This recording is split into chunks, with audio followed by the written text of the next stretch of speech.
Hello, नमस्ते, good evening. स्वागत है आपका आशीष क्लासेस पर। आप देख रहे हैं द हिंदू का सेशन नंबर 97 और यहाँ कुछ पेड कोर्सेज दे रखे हैं आपको। जो ट्रांसलेशन का एक बैच, रनिंग बैच है, वो आप एक्सेस कर सकते हैं। साथ ही एक बैच एसएससी सीडीएस वाले बच्चों के लिए उपलब्ध है। ये कंप्लीट बैच है, ये एक्सेस किया जा सकता है। कमेंट बॉक्स में जाकर आप देखेंगे तो पिन किए हुए हैं लिंक्स, जिसमें टेलीग्राम का लिंक भी है और एप्लीकेशन का लिंक भी है। वहां से जाकर आप जुड़ सकते हैं। टेलीग्राम का लिंक इसलिए ज़रूरी है क्योंकि वहां पर आपको इसका पीडीएफ मिलेगा जो मैं पढ़ा रहा हूं, और साथ ही आपको वोकैबुलरी, जितनी भी वर्ड्स हैं, उसका एक अलग अंदाज में पीडीएफ मिलेगा। उसमें सभी वर्ड्स के वर्ड कैटेगरीज क्या हैं, साथ में उसका सिनोनिम क्या है, उसका हिंदी में मीनिंग क्या है, उसका एग्जाम्पल सेंटेंस क्या हो सकता है, ये तमाम चीज़ें आपको इसका पीडीएफ में मिलेगा। तो वो आप कलेक्ट कर सकते हैं। आशीष क्लासेस नाम से टेलीग्राम चैनल है, वहां से। चलिए स्टार्ट करते हैं। सबसे पहले कॉमन एरर्स देखिए आज की क्लास की। सबसे पहला क्वेश्चन दे रखा है, simplifying GST is not just about reducing the multiplicity of rates. Multiplicity होता है मतलब बहुतायत में, अबेंडेंस या प्लेथोरा कह सकते हैं। जीएसटी को सिंप्लीफाई करना, जीएसटी को आसान करना, वो केवल ऐसा नहीं है कि आपने दर की जो मतलब काफी मात्रा में आपने दर लगा रखी है कि कोई 5% है, कोई 18% है, कोई 12% ऐसा लगा रखा है आपने, उसको रिड्यूस करना ही नहीं है, but also about making it more easier, बल्कि इसे और अधिक आसान करना है, एंड लेस टाइम कंज्यूमिंग, और इसको टाइम कम लगे ऐसा बनाना है, for tax payers to navigate the system. किसके लिए? टैक्स पेयर्स के लिए, ताकि वो सिस्टम को क्या कर सकें, मैनेज कर सकें। ठीक है। अब देखिए यहाँ पे प्रॉब्लमेटिक पार्ट जो है वो है मोर इजियर। आपको दिख भी गया होगा कि डबल कंपैरेटिव डिग्री हम नहीं लगाते हैं। इजियर ऑलरेडी कंपैरेटिव है, तो फिर मोर की आवश्यकता ही क्या है? तो इस मोर को यहाँ से हटाना पड़ेगा। ठीक है। इजियर जो है वो डिग्री पहले से ही कंपैरेटिव है, तो फिर मोर का मतलब है नहीं यहाँ पे, तो मोर को हटाना पड़ेगा, तब जाके बात बनेगी। नंबर 2 में आइए, ईजिंग रजिस्ट्रेशन, रजिस्ट्रेशन को आसान करना, पंजीयन को आसान करना। दूसरा, सिंप्लीफाई रिटर्न्स, रिटर्न्स को सिंप्लीफाई करना, और रिफंड्स को स्पीड अप करना। देखो तीन चीजें हैं और तीनों ही सब्जेक्ट हैं। पहला काम क्या करना है? रजिस्ट्रेशन को आसान करना। अब जब सब्जेक्ट बना रहे हो आप किसी क्रिया को, तो क्या करना चाहिए? आईएनजी लगाना चाहिए। तो जैसे यहाँ आईएनजी है, स्पीडिंग अप में भी आईएनजी है, लेकिन यहाँ इसने छोड़ दिया आईएनजी, तो सिंप्लीफाई ना लगा के आप क्या करेंगे? Simplifying, simplifying. ठीक है। ये एक सीरीज बन रही है। इसका ट्रांसलेशन क्या हुआ?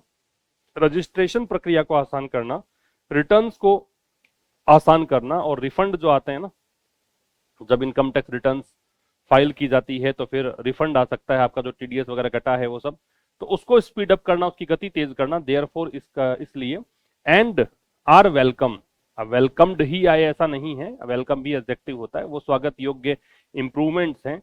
द सेंटर इज परस्यूइंग, जो कि सेंटर जो है वो परस्यू कर रहा है, मतलब ट्राई टू गेट कह सकते हैं, परस्यू को कोशिश कर रहा है प्राप्त करने की, सीख भी कहा जा सकता है। खैर यहाँ पे जो एरर वाला पार्ट है वो सिंप्लीफाइंग आएगा। नंबर 3 में चलिए, rationalizing the number of slabs. Rationalize का मतलब है तार्किक बनाना। ठीक है। तो जो संख्या है स्लैब्स की, स्लैब्स का मतलब एक आपने क्लासिफिकेशन कर रखा है कि ये आइटम्स हैं वो जीएसटी की इस स्लैब में आएंगे, इस कैटेगरी में आएंगे, तो कैटेगरी मान लीजिए। तो जो संख्या है स्लैब्स की, उसको रैशनलाइज करना विल ऑल्सो रिड्यूस, ये भी कम कर देगा, रिड्यूस कर देगा। एम्बिग्यूटी कम कर देगा। एम्बिग्यूटी का मतलब होता है संदिग्धता कह सकते हो, जो क्लैरिटी का अभाव है उसको कह सकते हो। एंड लिटिगेशन, मुकदमेबाजी को कम कर देगा। Who are the major issue, जो कि मुख्य मुद्दे हैं। अब ये हु कैसे आ सकता है? एम्बिग्यूटी, लिटिगेशन दोनों व्यक्ति तो है नहीं, और हु का प्रयोग पता है हमें व्यक्ति के लिए ही करते हैं, तो इसलिए हु को हटा के क्या लगाना चाहिए? विच, जो कि मुख्य मुद्दे हैं। Businesses have with the current GST setup, जो बिजनेसेस के हैं करंट जीएसटी सेटअप को लेकर। ठीक है। तो यहाँ पे जो आपका आंसर है वो क्या आ जाएगा? हु के स्थान पे विच। ये तो अपने 3 क्वेश्चंस हो गए, आगे चलते हैं।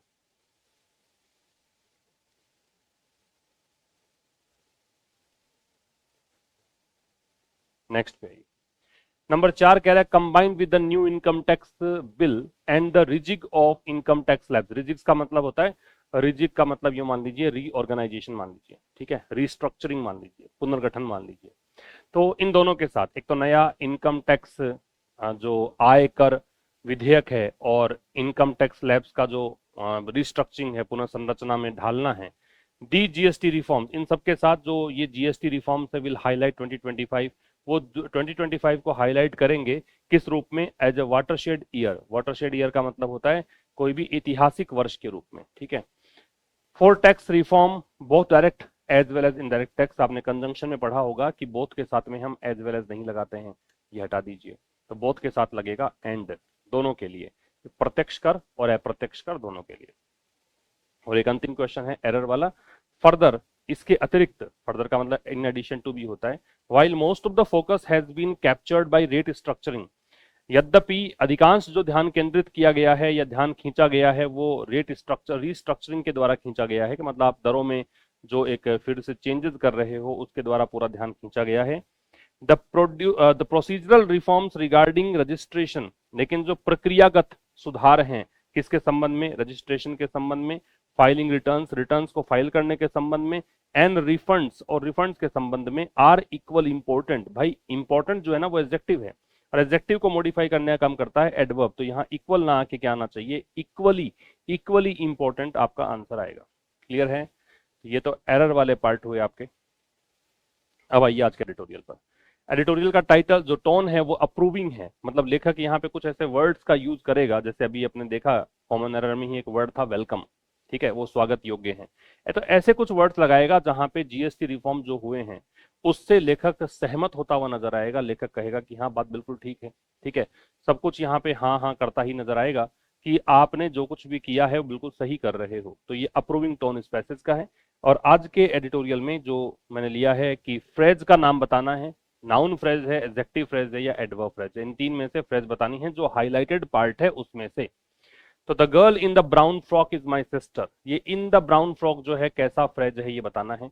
तो भाई सीधा सा बात समझिए, जो नाउन या प्रोनाउन की विशेषता बताता है वो एडजेक्टिव होता है। तो ये इन द ब्राउन फ्रॉक, पहले तो ये समझिए कि आ किसके लिए रहा है, तो आप कहेंगे कि ये आ रहा है गर्ल के लिए, और गर्ल के लिए आ रहा है तो गर्ल क्या है, नाउन है, और नाउन की विशेषता बताने वाला जो ग्रुप ऑफ वर्ड्स होता है उसको हम क्या बोलते हैं, एडजेक्टिव फ्रेज। वैसे तो होता नाउन की विशेषता बताने वाला शब्द एडजेक्टिव, लेकिन ग्रुप ऑफ वर्ड्स से अगर यही काम किया जाए तो इसको हम क्या बोलते हैं, एडजेक्टिव फ्रेज। तो सब ये पहला जो है वो एडजेक्टिव फ्रेज है। दूसरे में आइए, I hope to win the first prize, prize, मुझे आशा है कि मैं पहला प्राइज जीत लूंगा, ये ट्रांसलेशन है। यहाँ पे आप देखेंगे तो होप, आई सब्जेक्ट है, होप यहाँ पे वर्ब है।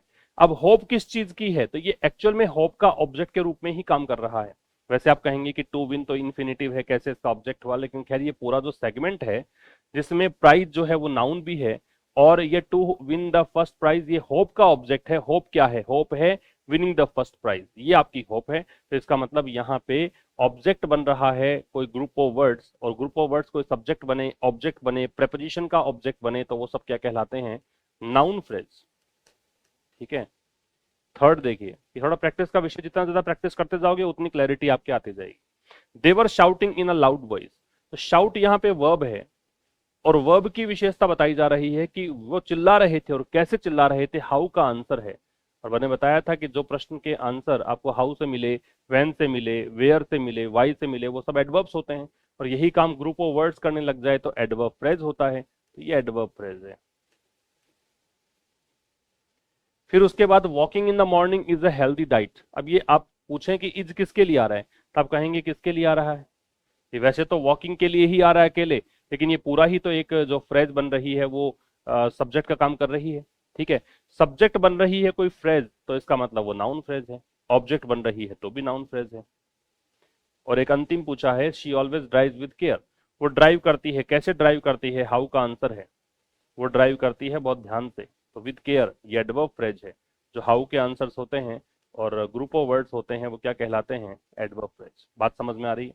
ये तो कुछ अपनी शुरुआती एक्सरसाइज हुई। अगले क्लास से, अगले सेशन से हम लोग डिस्कस करना शुरू कर देंगे क्या चीज कि फ्रेजेस तो हमने निकालना सीख ही लिया, अब हम अगले से ये बताना शुरू कर दूंगा कि टोन तो देखो पैसेज की ये है, और फिर इस पैसेज के बारे में बात करना शुरू कर देंगे कि शुरू में ही कि हम जो डिस्कशन कर रहे हैं वो एक्चुअल में है किस बारे में, हम किस चीज के बारे में डिस्कशन कर रहे हैं, ये चीज हम डिस्कस करेंगे नेक्स्ट सेशन से, सेशन नंबर 98 से। चलो, आज के एडिटोरियल का टाइटल जो है वो है रिक्वायर्ड रिफॉर्म्स। रिक्वायर्ड रिफॉर्म्स में रिफॉर्म्स तो है नाउन और रिक्वायर्ड है एडजेक्टिव। तो रिक्वायर्ड रिफॉर्म्स का मतलब है सुधार, और सुधार कौन से, आवश्यक सुधार। और किसी नाउन के पहले अगर आप किसी वर्ब को एडजेक्टिव के रूप में यूज करते हो तो फिर दो कंडीशंस हो सकती हैं, या तो वो थर्ड फॉर्म में आएगा या आईएनजी रूप में आएगा, दोनों ही खैर एडजेक्टिव होंगे, लेकिन थर्ड फॉर्म में अगर आए तो उसे पास्ट पार्टिसिपल कहा जाता है। और अगर आईएनजी रूप में आए तो उसे प्रेजेंट पार्टिसिपल नाम दिया जाता है। तो इसको आप क्या नाम देंगे? रिक्वायर्ड को थर्ड फॉर्म दे रखी है, ये पास्ट पार्टिसिपल है। तो रिफॉर्म्स कैसे? जो आवश्यक सुधार हैं उसकी बात कर रहे हैं। रिफॉर्म होता क्या है एक्चुअल में? तो रिफॉर्म यहाँ पे तो नाउन है, लेकिन यहाँ नीचे मैंने रिफॉर्म जो लिया है वो वर्ब है, तो वर्ब के रूप में रिफॉर्म का मतलब है सुधार करना। ठीक है, तो यहाँ इसका जो मतलब है, हालांकि मैंने जो वर्ड लिस्ट आपको प्रोवाइड की है टेलीग्राम पर, उसमें सब कुछ दे रखा है, उसमें तो एग्जाम्पल सेंटेंस भी दे रखा है, उसमें तो आपको वर्ड कैटेगरी भी दे रखी है। सुधार करना इसका मतलब है, इंप्रूव, रिस्ट्रक्चर या अमेंड इसका मतलब होगा। On reforms to the GST system, ये किस बारे में हम डिस्कशन करेंगे? जीएसटी सिस्टम, जीएसटी तंत्र जो है उसमें सुधार के बारे में हम डिस्कशन करेंगे, सुधार जो किए गए हैं उसके बारे में डिस्कशन होगा। नीचे दे रखा है रिस्किंग सम रेवेन्यू, कुछ रेवेन्यू को रिस्क पे डालना, खतरे में डालना। रिस्किंग जो है वो आईएनजी फॉर्म है, और आईएनजी फॉर्म जब सब्जेक्ट बनती है तो उसे जेरेंड नाम दिया जाता है। बता रखा है मैंने आपको बहुत बार कि जब आईएनजी फॉर्म कोई सब्जेक्ट बन जाए तो उसको जेरेंड नाम दिया जाता है, और उसकी फिर वर्ब है वो सिंगुलर आती है। खैर यहाँ तो सिंगुलर का कोई मतलब है नहीं, बाकी आती सिंगुलर है, ध्यान रखेंगे। तो कुछ रेवेन्यू, कुछ राजस्व, रेवेन्यू मतलब राजस्व, कुछ राजस्व को खतरे में डालना, किस लिए? बूस्ट करने के लिए कंजम्पशन को। बूस्ट क्या होता है? बूस्ट का मतलब होता है इंक्रीज करने के लिए, बढ़ाने के लिए, ठीक है, या इसको एक्सपेंड भी कर सकते हो, उपभोग बढ़ाने के लिए। विल हेल्प, ये हेल्प करेगा किसकी? द इकोनॉमी, अर्थव्यवस्था की। द इकोनॉमी क्यों? क्योंकि हमारे देश की अर्थव्यवस्था की बात कर रहा है, सीधी सी बात है, तो द इकोनॉमी आ गया। तो कुछ राजस्व को खतरे में डालना जो है किसके लिए? अब ये उद्देश्य है, और उद्देश्य के लिए हम टू के साथ बेस फॉर्म लगाते हैं, इन्फिनिटिव लगाते हैं। तो कुछ राजस्व को खतरे में डालना किसके लिए? उपभोग को बूस्ट करने के लिए। वो इकोनॉमी की हेल्प करेगा, इकोनॉमी की सहायता करेगा। क्लियर? आगे देखिएगा, द सेंट्रल गवर्नमेंट प्रपोजल्स, केंद्र सरकार के प्रस्ताव, ये सब्जेक्ट है। जो नए बच्चे हैं वो समझिएगा, जो भी रेड कलर में आपको दे रखा है वो सारे सब्जेक्ट हैं, उसकी वर्ब हम लोग देख लेंगे, ठीक है। और ब्लू कलर में दिख रखा है वो डिफिकल्ट वर्ड या कोई ग्रामर का कॉन्सेप्ट है।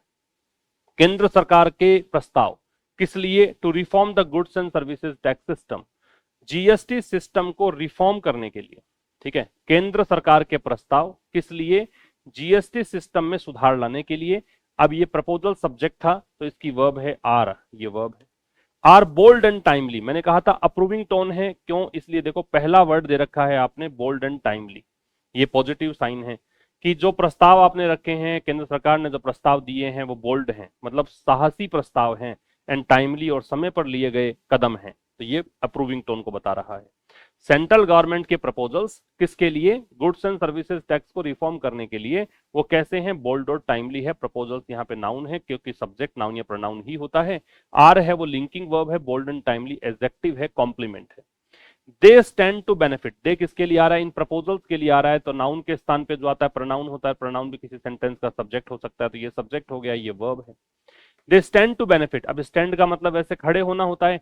अब ये प्रस्ताव है किसके लिए, ये बता रहा है। इस स्टैंड का वहां पे मतलब क्या है कि इस स्थिति में है, ठीक है, ये इस पोजीशन में क्यों है ये बता रहा है। तो ये प्रस्ताव इसलिए है to benefit the middle class, कि ये मध्यम वर्गीय जो लोग हैं उनको बेनिफिट दे सके, उनको लाभ पहुंचा सके, एंड द बिजनेस कम्युनिटी, और जो एक व्यावसायिक समुदाय है ना, व्यापारिक समुदाय है, उसको लाभ पहुंचा सके। एज द गवर्नमेंट क्लेम, जैसा कि गवर्नमेंट का दावा है। गवर्नमेंट की वर्ब जो है वो क्लेम्स है। क्लेम का मतलब एवर होता है, क्लेम का मतलब एलिस भी होता है, ठीक है, क्लेम का मतलब असर्ट भी होता है। ये सब दावा करने के लिए वर्ड यूज किए जाते हैं। बात समझ में आ गई क्या?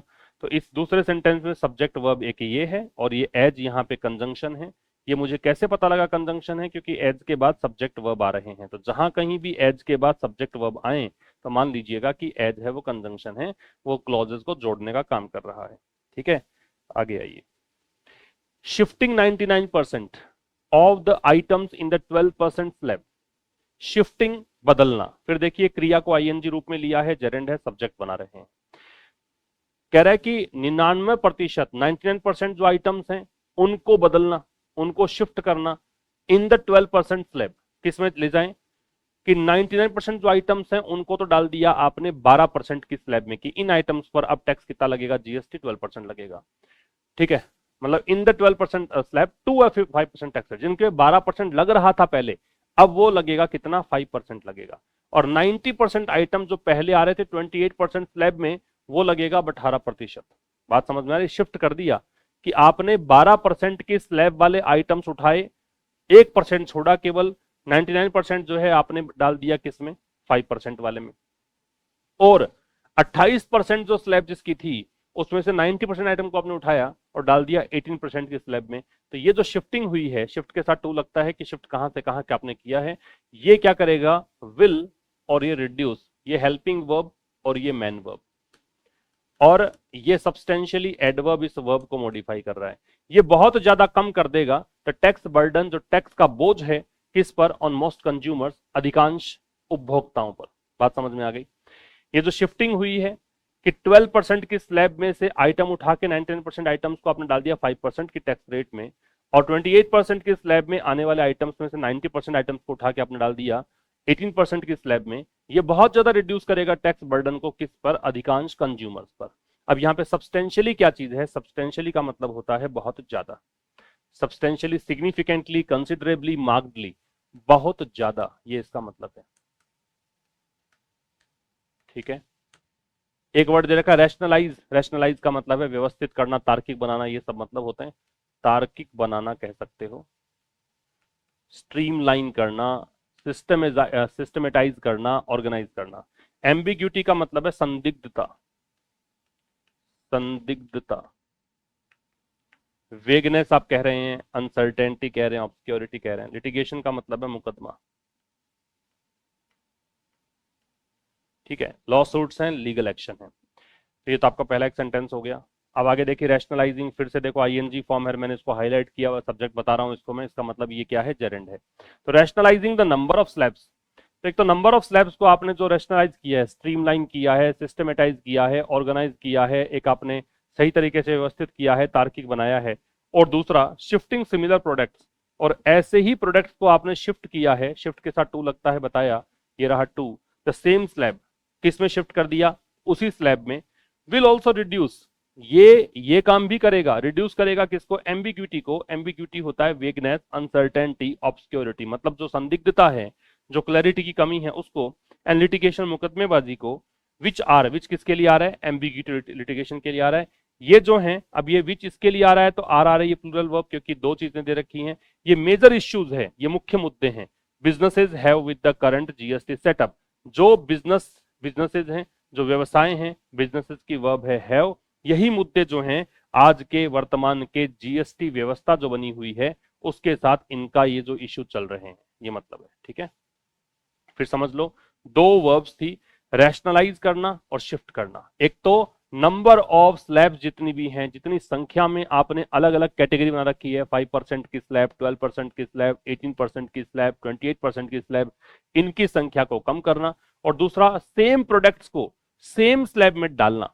ठीक है, ये दोनों क्या करेंगे, एक तो संदिग्धता जो है, अस्पष्टता जो है उसको, और मुकदमेबाजी को कम करेंगे, जो कि मुख्य मुद्दे हैं। और मुद्दे कौन झेल रहा है, जो वर्तमान के जो जीएसटी सेटअप है, ये मुद्दे चल रहे हैं बिजनेसेस के। ठीक है, अच्छा जी, अब यहाँ पे कुछ चीजें बता देता हूँ। रैशनलाइजिंग जेरेंड हो गया, द डिटरमिनर है, नंबर नाउन है, ऑफ प्रेपोजिशन है, स्लैब्स नाउन है, एंड कंजंक्शन है, शिफ्टिंग जेरेंड है, सिमिलर एडजेक्टिव है, प्रोडक्ट्स नाउन है, टू प्रेपोजिशन है, द डिटरमिनर है, सेम, द सेम पूरा ही डिटरमिनर आप कह सकते हो वैसे। ठीक है, स्लैब है वो नाउन है, फिर विल है वो हेल्पिंग वर्ब है, ऑल्सो एडवर्ब है, ऑल्सो की पोजीशन पता है आपको, मैन वर्ब से पहले हम लगाते हैं तो ये मैन वर्ब है। एम्बिग्यूटी इसका ऑब्जेक्ट है, नाउन है। एंड कंजंक्शन, लिटिगेशन भी नाउन है। विच रिलेटिव प्रोनाउन है, आर है वो एंटेसिडेंट को देखकर, एम्बिग्यूटी लिटिगेशन को देखकर आ रहा है। द डिटरमिनर है, मेजर एडजेक्टिव है, इश्यूज नाउन है, बिजनेसेस नाउन है, हैव वर्ब है, विद प्रपोजिशन है, द डिटरमिनर है, करंट एडजेक्टिव है, जीएसटी सेटअप है, कंपाउंड नाउन है। बात समझ में आ गई? एक बार फिर से वीडियो को पॉज करके या फिर वापस से रिवर्स करके चीजों को देख सकते हैं आप, देख लीजिएगा जो भी चीजें हैं कैसे हैं, वो आपको थोड़ा सा ध्यान लगाओगे समझ में आ जाएगा। आगे देखिए, फर्दर, फर्दर का मतलब होता है इन एडिशन टू, फर्दर का मतलब आगे भी होता है और फर्दर का मतलब इन एडिशन टू भी होता है। तो इसके अलावा वाइल, वाइल जो है वो कंजंक्शन के रूप में है, और वाइल का फंक्शन जो यहाँ पे है वो यद्यपि का फंक्शन है, मतलब ऑल्दो या दो के अर्थ में आ रहा है। ये किसके मीनिंग में आ रहा है, ऑल्दो या दो के मीनिंग में यूज किया गया है वाइल। इसके अतिरिक्त while most of the focus, यद्यपि अधिकांश जो फोकस है, अधिकांश जो ध्यान केंद्रित करने का काम है, हैज बीन कैप्चर्ड, ये पैसिव का स्ट्रक्चर है, प्रेजेंट परफेक्ट का पैसिव है। इसको कैप्चर किया गया है किसके द्वारा? रेट रिस्ट्रक्चरिंग प्रपोजल्स के द्वारा, जो दरों को रिस्ट्रक्चर करने के प्रस्ताव हैं उसके द्वारा। The procedural reforms regarding registration, अब चूंकि ये विरोधाभासी वाक्यों को जोड़ता है वाइल, तो दूसरा अलग बात बताएगा। जो प्रक्रियागत सुधार हैं, रिगार्डिंग का मतलब होता है के संदर्भ में, के संबंध में, कंसर्निंग इसको बोल सकते हो, रिलेटेड टू इसको बोल सकते हो, ये प्रेपोजिशन है भाई, ध्यान रखिएगा। इसकी जो वर्ड कैटेगरी है वो क्या है? प्रेपोजिशन। रजिस्ट्रेशन किसके संबंध में? पंजीकरण के संबंध में। रिटर्न फाइलिंग, फाइल रिटर्न करने के संबंध में। रिफंड्स, रिफंड्स के संबंध में। आर इक्वली इंपॉर्टेंट, ये भी इक्वली इंपॉर्टेंट है, ठीक है। ये प्रोसीजरल रिफॉर्म्स की वर्ब है वो यहाँ पे है, इक्वली है वो एडवर्ब है, और ये आपका एडजेक्टिव है। तो आप बताइए कि यहाँ पे ये वर्ब है, इसकी कैटेगरी कौन सी हुई? ये आपकी लिंकिंग वर्ब हुई, क्योंकि इंपॉर्टेंट यहाँ पे कॉम्प्लीमेंट होगा, एडजेक्टिव है। फिर समझिएगा, इसके अतिरिक्त या इससे आगे फर्दर डिटरमिनर है। कह रहा है यद्यपि अधिकांश, अच्छा मोस्ट के बारे में याद रखिएगा कि मोस्ट का जब मतलब अधिकांश होता है, जब मोस्ट का मतलब ऑलमोस्ट होता है, तो इससे पहले हम कोई प्रेपोजिशन लगाते नहीं, मतलब कोई आर्टिकल लगाते नहीं है। अगर मोस्ट का मतलब अधिकांश है तो हम इससे पहले कोई भी आर्टिकल प्लेस ही नहीं करते हैं, ये ध्यान रखना है आपको। मोस्ट का मतलब अगर वेरी होता है तो फिर ए लगा देते हैं। मोस्ट जब डिग्री सुपरलेटिव के रूप में आता है तो दे लगा देते हैं, लेकिन यहां तो मोस्ट क्या है? ऑलमोस्ट, इसलिए हम यहाँ पे कुछ नहीं लगाएंगे। बात समझ में आ गई?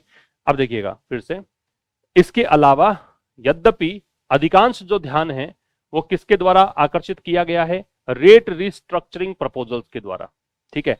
यद्यपि अधिकांश ध्यान इसके द्वारा आकर्षित किया गया है, कैप्चर किया गया है।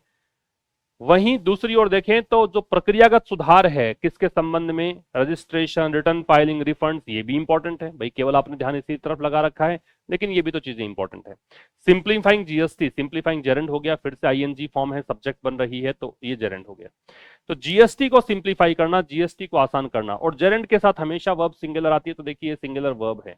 Is not just about reducing, तो जीएसटी को सिंप्लीफाई करना केवल कोई, इसका मतलब ये नहीं है कि मल्टीप्लिसिटी ऑफ रेट्स को आप कम कर रहे हो, केवल इतना ही नहीं है कि मल्टीप्लिसिटी ऑफ रेट्स को आप कम कर रहे हो, बल्कि अब ये नॉट जस्ट जो है नॉट ओनली है, तो नॉट ओनली में क्या लगेगा? बट ऑल्सो, बात एक ही है। ओनली लगा रहे हो या जस्ट लगा रहे हो, बात एक ही है, तो नॉट ओनली में लगा दिया बट ऑल्सो। बल्कि ये किस की ओर है? ये किससे संबंधित है? मेकिंग इट इजियर, कि इसको आसान बनाने से मतलब भी है, और लेस टाइम कंज्यूमिंग, और टाइम भी कम लगे ऐसा बनाने से इंपॉर्टेंट है। किसके लिए? टैक्स पेयर्स के लिए। और टैक्स पेयर्स के लिए किस लिए? ताकि वो मैनेज कर सके, हैंडल कर सके सिस्टम को, ठीक है। मल्टीप्लिसिटी का मतलब है बहुतायत में होना, बहुत अधिक संख्या में होना, ठीक है, बहुतायत में। मल्टीप्लिसिटी मतलब है बहुतायत में। Variety, plethora, abundance. और नेविगेट का मतलब है कह सकते हो व्यवस्थित करना, व्यवस्थित करना, किसी चीज से निपटना, ठीक है, ये मतलब है। देखिए फिर से, जीएसटी को सिंप्लीफाई करना केवल इतना ही नहीं है कि आपने रेट्स की मल्टीप्लिसिटी को कम कर दिया। जीएसटी को सिंप्लीफाई करने का मतलब इतना ही नहीं है कि आपने दरों के जो बहुतायत में दरें थी, वैरायटी ऑफ रेट थे, उसको कम कर दिया, बल्कि इसका मतलब ये भी है कि आप इसे आसान भी बनाएं और टाइम कंज्यूमिंग भी कम हो, ऐसा बनाएं। किसके लिए? करदाताओं के लिए, ताकि वो सिस्टम को क्या कर सकें? हैंडल कर सकें, मैनेज कर सकें और स्टीयर थ्रू कर सकें। बात समझ में आ गई? आगे चलिए, आगे कह रहा है ईजिंग रजिस्ट्रेशन, फिर से आईएनजी फॉर्म है और फिर से ये जेरेंड कहूंगा मैं इसको। तो रजिस्ट्रेशन को आसान करना, पंजीयन को आसान करना। सिंप्लीफाइंग रिटर्न्स, रिटर्न्स को सिंप्लीफाई करना। रिटर्न्स मतलब आयकर भरना जो होता है ना, उसको इनकम टैक्स रिटर्न्स बोलते हैं। एंड स्पीडिंग अप रिफंड्स, और रिफंड्स को स्पीड अप करना, रिफंड को जल्दी से रिफंड मिल जाए, ये चीज करना। ये तीन चीजें हो गई हैं, एक ईजिंग हो गया, एक सिंप्लीफाइंग हो गया, एक स्पीडिंग अप हो गया। तीन सब्जेक्ट हैं, तो वर्ब कैसी आएगी? प्लूरल। देयरफॉर, इसीलिए, आर वेलकम, ये स्वागत योग्य है। फिर देखो वेलकम आ गया, वेलकम आ गया, इसका मतलब मैंने कहा था अप्रूविंग टोन है, तो ये स्वागत योग्य इंप्रूवमेंट्स है। द सेंटर इज परस्यूइंग, जो सेंटर जो है जिसको प्राप्त करने की कोशिश कर रहा है, सेंटर की वर्ब है वो इज परस्यूइंग है। ये प्रेजेंट कंटिन्यूअस हो गया, सेंटर की वर्ब इज परस्यूइंग है। और ये आर किसको देखकर है? ये इन तीन चीजों को देखकर है, ये आर आ रहा है। और वेलकम क्या है? वेलकम एडजेक्टिव है, इसलिए मैंने इसको आर वेलकम्ड करने की आवश्यकता नहीं समझी। परस्यू का मतलब क्या है? परस्यू का मतलब आप नोट कर लीजिएगा, प्राप्त करने की कोशिश करना, प्राप्त करने की कोशिश करना। ठीक है, ट्राई टू गेट कह सकते हो, सीक कह सकते हो, वर्क टुवर्ड्स कह सकते हो। रिजिक क्या होता है? पुनर्गठन, पुनर्गठन। ठीक है, मतलब रीऑर्गेनाइजेशन है, रीस्ट्रक्चरिंग है, रीअरेंजमेंट है। वाटरशेड क्या होता है? महत्वपूर्ण या ऐतिहासिक। महत्वपूर्ण, ये हमने पढ़ा था ना, कॉमन एरर में भी आया था। ऐतिहासिक। प्यूटल कह सकते हो, टर्निंग पॉइंट कह सकते हो, लैंडमार्क कह सकते हो। अब देखिएगा, तो एक सेंटेंस तो हमने पढ़ लिया कि रजिस्ट्रेशन को आसान करना, रिटर्न्स को सिंप्लीफाई करना, रिफंड्स को स्पीड अप करना, ये स्वागत योग्य इंप्रूवमेंट्स हैं। इंप्रूवमेंट नाउन है, वेलकम एडजेक्टिव है, जो सेंटर कोशिश कर रहा है प्राप्त करने की। ठीक है, केंद्र सरकार कोशिश कर रही है प्राप्त करने की। Combined with the new income, combined with मतलब ज्वाइंट विद, कनेक्टेड टू, है ना, इनसे, इनके साथ साथ। तो combined with the new income tax bill, एक तो है नया कर, नया आयकर विधेयक, और दूसरा है reorganization, restructuring of income tax slabs in this year's budget, इस साल के बजट में। ठीक है, तो कह रहा है कि इन दोनों के साथ, एक तो नया इनकम टैक्स बिल और दूसरा जीएसटी में जो ये इनकम टैक्स स्लैब्स में जो आपने ये रीऑर्गेनाइजेशन किया है इस साल के बजट में, इन दोनों के साथ साथ दीज जीएसटी रिफॉर्म्स, ये जो जीएसटी रिफॉर्म्स भी आप लेके आए हो, दीज जो है वो डेमोन्स्ट्रेटिव एडजेक्टिव है यहाँ पे, क्योंकि इसके बाद नाउन दे रखा है। ठीक है, ये जो जीएसटी सुधार हैं, ये क्या करेंगे? विल हाईलाइट, ये हाईलाइट करेंगे। हाईलाइट क्या होता है? अंडरस्कोर होता है। ठीक है, अंडरस्कोर कह दो या स्ट्रेस कह दो, तो ये यहां पे रेखांकित करेंगे, अंडरलाइन करेंगे। ये अंडरलाइन करेंगे 2025 को, किस रूप में? एज यहां प्रेपोजिशन है, इस रूप में, वाटरशेड ईयर के रूप में, ऐतिहासिक वर्ष के रूप में। किसका ऐतिहासिक वर्ष? टैक्स रिफॉर्म का, टैक्स सुधार का। Direct as well as indirect tax, direct और इनडायरेक्ट टैक्स। आप कहोगे कि आपने तो कॉमन एरर में तो एज वेल एज को हटाया था। बेटा वहां पे बोथ दे रखा था, इसलिए मैंने एज वेल एज हटाया था। यहाँ बोथ नहीं है तो एज वेल एज आ सकता है, दोनों में ही। ठीक है, तो कह रहा है, फिर समझ लीजिए, इन दोनों के साथ साथ एक तरफ तो आपने नया इनकम टैक्स जो विधेयक है वो लेके आए हो, दूसरा आपने इनकम टैक्स की स्लैब्स में रिऑर्गेनाइजेशन किया है इस साल के बजट में। इन दोनों के साथ साथ ये जो जीएसटी रिफॉर्म्स हैं वो हाईलाइट करेंगे 2025 को, किस रूप में? ऐतिहासिक वर्ष के रूप में। ऐतिहासिक वर्ष किस लिए याद किया जाएगा? ये वर्ष टैक्स रिफॉर्म के रूप में, चाहे प्रत्यक्ष कर हो या अप्रत्यक्ष कर हो। while the government has not made an official estimate, अब while फिर से कंजंक्शन है। ठीक है, तो यद्यपि इसका मतलब है दो या ऑल्दो के अर्थ में आ रहा है। तो यद्यपि गवर्नमेंट जो है उसने कोई भी ऑफिशियल एस्टिमेट नहीं लगाया है, कोई भी आधिकारिक अनुमान नहीं लगाया है। एस्टिमेट क्या होता है? एस्टिमेट का मतलब है अनुमान, एस्टिमेट का मतलब है अनुमान। असेसमेंट आप कह रहे हो, प्रोजेक्शन कह सकते हो, कैलकुलेशन कह सकते हो। और हिट का मतलब यहां पे है झटका कह सकते हो या नुकसान कह सकते हो, ब्लो, सेटबैक या लॉस। देखिए, यद्यपि ये कंजंक्शन है। ठीक है, दो दो क्लॉजेस को जोड़ेगा और दोनों क्लॉजेस विरोधाभासी होंगे, विपरीत बातें करेंगे। तो ये आपको पता होनी चाहिए, स्टाइल होती है वाइल की। तो यद्यपि ये कंजंक्शन हो गया, जो गवर्नमेंट है ये सब्जेक्ट हो गया, ये वर्ब हो गया, has helping verb, not adverb of negation, made man verb. An official estimate, ये इसका ऑब्जेक्ट हो गया, ये इसका ऑब्जेक्ट है पूरा।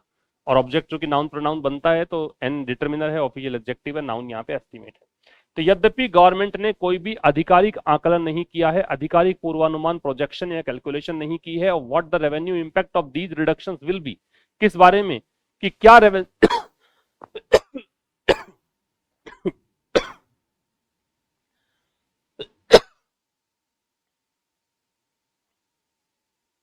कि क्या रेवेन्यू इंपैक्ट जो है पड़ेगा दीज रिडक्शन का, मतलब इन कटौतियों का। दीज यहाँ पे डेमोन्स्ट्रेटिव एडजेक्टिव है, रिडक्शन है वो नाउन है।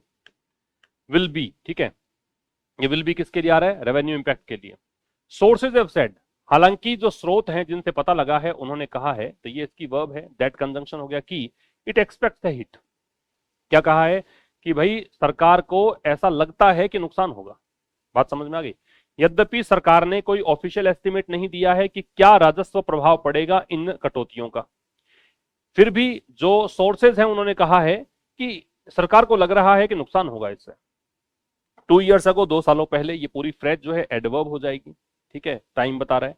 तो 2 सालों पहले the reserve bank of India had estimated, reserve bank of India ने एस्टिमेट किया था, एस्टिमेट लगाया था। ये सब्जेक्ट हो गया। रिजर्व बैंक ऑफ इंडिया से पहले द लगेगा, याद रखिए। तो रिजर्व बैंक ऑफ इंडिया ने एस्टिमेट लगाया था, मतलब असेस किया था, कैलकुलेट किया था, प्रोजेक्ट किया था, दैट कंजंक्शन हो गया कि the average GST rate was 11.6%। क्या असेसमेंट है इसका कि औसत जो जीएसटी रेट है वो कितनी थी, 11.6%। तो ये रेट की वर्ब है वो was, which is now expected. अब जिसका की आकलन ये है, अब संभावना ये है टू फॉल सब्सटेंशियली, कि ये रेट जो है बहुत ज्यादा गिरेगी। सब्सटेंशियली मतलब क्या है, आया था सब्सटेंशियली, कंसिडरेबली कह सकते हो, सिग्निफिकेंटली कह सकते हो। क्या कह सकते हो, कंसिडरेबली बहुत ज्यादा, या सिग्निफिकेंटली।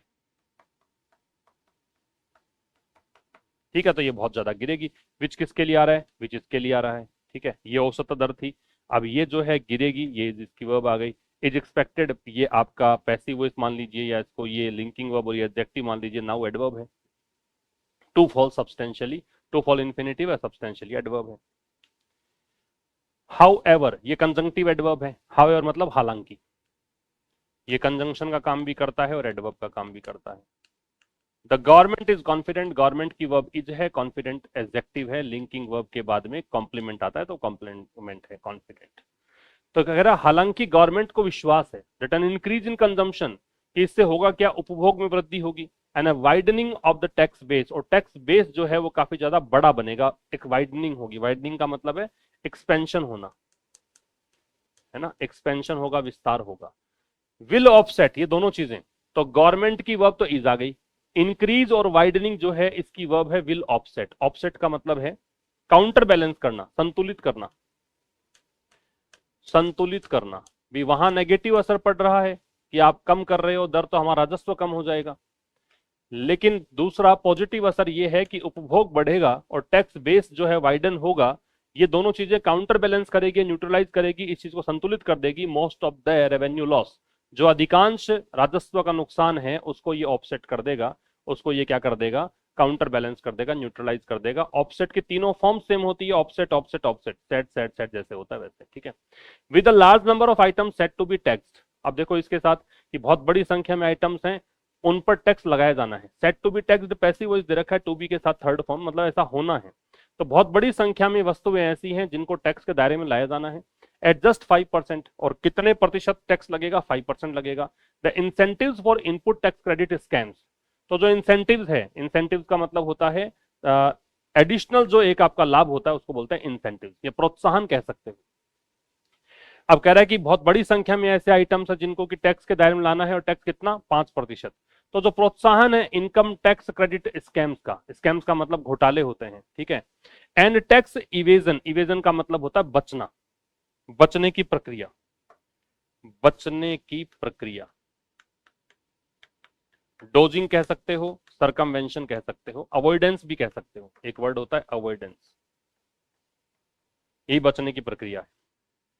तो जो इंसेंटिव जो हैं दोनों के लिए, एक तो टैक्स क्रेडिट स्कैम्स के लिए और टैक्स इवेजन के लिए, विल बी सब्सटेंशियली रिमूव्ड, ये भी बहुत ज्यादा मात्रा में क्या होंगे, रिमूव्ड हो जाएंगे, मतलब एलिमिनेट कर दिए जाएंगे। रिमूव का मतलब क्या है, एलिमिनेट करना, एलिमिनेट, हटाना। क्या कह रहा है फिर समझ लो, इस चीज के साथ की बहुत बड़ी संख्या में जो वस्तुएं हैं उनको इस श्रेणी में लाना है टैक्स के। तो जो इंसेंटिव्स जो होते हैं, प्रोत्साहन जो होते हैं, कि आप स्कैम्स के लिए प्रोत्साहन दिए जाने हैं, कि आप रिवील कर दो किसी ने स्कैम किया है तो उसके लिए प्रोत्साहन राशि मिलेगी, टैक्स इवेजन अगर हुआ है तो उसके लिए प्रोत्साहन राशि मिलेगी। तो ये जो प्रोत्साहन की राशि आप दे रहे थे, ये भी बहुत ज्यादा संख्या में क्या हो जाएगी, बहुत ज्यादा मात्रा में हटा दी जाएगी। बात समझ में आ गई। तो ये था आज के इस एडिटोरियल में। मुलाकात होगी अब कल ठीक शाम 5 बजे एक नए सेशन के साथ। तब तक के लिए नमस्कार, थैंक यू वेरी मच।